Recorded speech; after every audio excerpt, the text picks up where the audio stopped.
¿Quién me enseñó a ser bruto? ¿Quién me enseñó? ¿Quién me enseñó?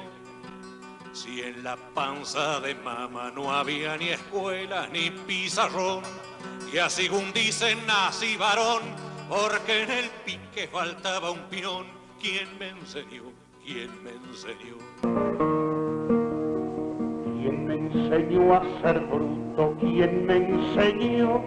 ¿Quién me enseñó? Me crié entre doctores, de pico y reja, pala y pastor. Y según dicen, clave el garrón, porque no quise ser chicharrón. ¿Quién me enseñó? ¿Quién me enseñó? ¿Quién me enseñó a ser bruto? ¿Quién me enseñó? ¿Quién me enseñó? Lástima que no entienda de lengua fina pa' ser señor. Y así dijo un día el patrón, que en Inglaterra se habla mejor. Me lo contó un día el patrón. ¿Quién me enseñó a ser bruto? ¿Quién me enseñó? ¿Quién me enseñó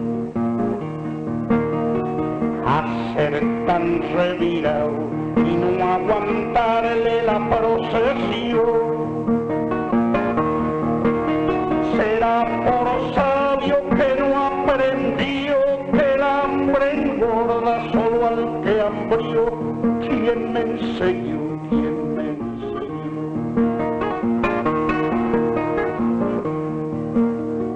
Sé que soy hueso y carne, alma y conciencia, pueblo y sudor. Con eso ya me alcanza para ser un bruto que alza la voz. Sin más motivo que la razón del que no quiere ser chicharrón. ¿Quién me enseñó? ¿Quién me enseñó? ¿Quién me enseñó a ser bruto? ¿Quién me enseñó? ¿Quién me enseñó? Si en la panza de mamá no había ni escuelas ni pizarrón, y así según dicen nací varón, porque no quise ser chicharrón. ¿Quién me enseñó?